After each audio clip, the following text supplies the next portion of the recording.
Good morning. So somebody was cracking my neck when I realized that Sony is apparently being sued for 5 billion euros. Yeah, over in the UK for rip-off games. So grab yourself some coffee, sit back, relax, and let's get into it, shall we?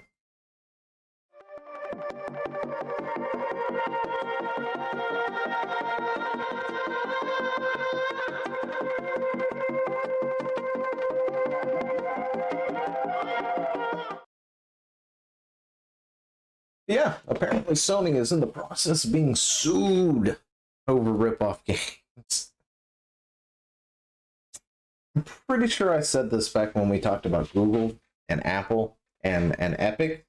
Oh, wait, yeah, my bad. It was Epic versus like Apple, right? And Google. And now my phone is trying to talk to me. No, go away. Anyway, but yeah, we said it then. I'm pretty sure we said it then. I'm gonna just sort of open that gateway for other people to do the same thing. I didn't realize that Sony charged a 30% off of or 30% onto things too, apparently. But apparently this group led by consumer rights champion Alex Neil said that is apparently suing Sony PlayStation, right, for a breach of competition laws and imposing unfair terms and conditions on games developers and publishers and driving up the prices. Now, when it comes to gaming prices, I can't remember who it was, but they are trying to push that, what, $70 a game kind of thing now too, out there. So there's that. I guess we can go with that. Anyway, yeah, so the claim filed in the Competitions Appeal Tribunal, UK stuff is weird, alleges that gaming companies abuse its position as the market leader to impose terms and conditions on games, developers and publishers, including a 30% commission on every digital game or in-game purchase made through the online PlayStation Store. Shite. 30%. Wow. I really wish we could get a hold of those numbers just to see what is profit, what isn't profit, and see if that actually is, you know, say, what's the word? Like it's an unfair thing or something, and see if it's actually within line of something that seems reasonable. And I'm also curious to know what is it that Xbox does too, right? Because obviously you've got Xbox and Nintendo out there, and they also have online stores as well. I wonder what their charge for commission on every sell and in-game purchases. They're only going after Sony, so I wonder if maybe it's nowhere near as high if Sony's just that outlier, and they just didn't know it or whatnot. I don't know.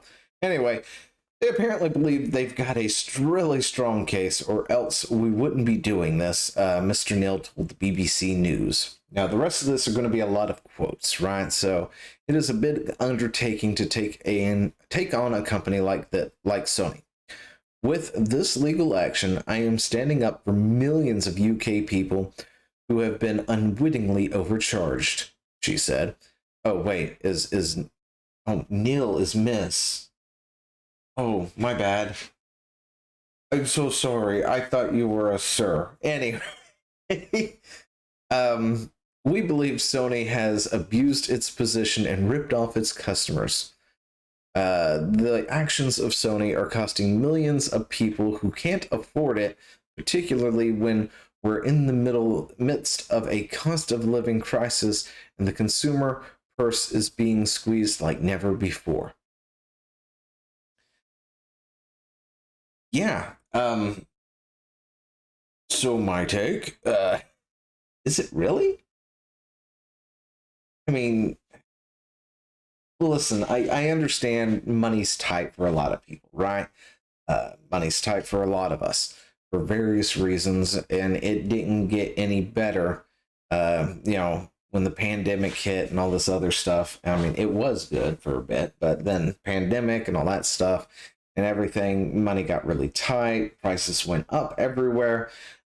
As for gaming, I haven't actually checked the prices on gaming in a long time because I usually hit them up when they're on sale, but I feel like they haven't, and I haven't like gone out and looked, right? Like I don't pull up the PlayStation storefront and see what the prices are over there very often, but I feel like nothing has actually increased in price.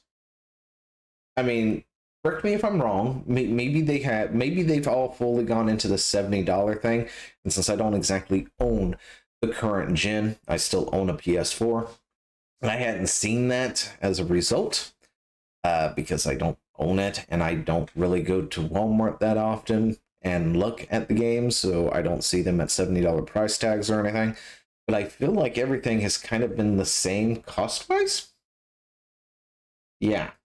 Anyway, and if they've been charging this 30% commission, for years, I can still, I can understand saying, bring it down because, again, we had that whole thing with Epic versus Apple, right? And pointing out these commissions are ridiculous or whatnot, but we don't really actually have the data or the stats to actually look at to see if, if it really is ridiculous for them to be charging 30% commission on every digital sale. I mean, you take a $60 game, take 30% of it, and that goes to the company that's doing all the hosting, that's, pushing it out there, letting you download it off their servers and all that good jazz. And then, of course, anything that's bought through the sell or through their like microtransactions, DLCs, that sort of thing, also taking another 30% off of that. Depending on how, I guess, successful your game is, I guess will determine whether or not that really bothers you or not. But yeah, I just found it interesting that Sony is being sued, and they're not in the process of trying to sue anybody else. So take that as you will, I guess. But yeah, Ubisoft, wow. Sony's getting sold for 5 billion euros. Not the other by guys, just Sony for, charging too much in their stores on the commission side of things. Yeah. Anyway, let me know what you think down in the comments below, and I will talk to you later. See ya.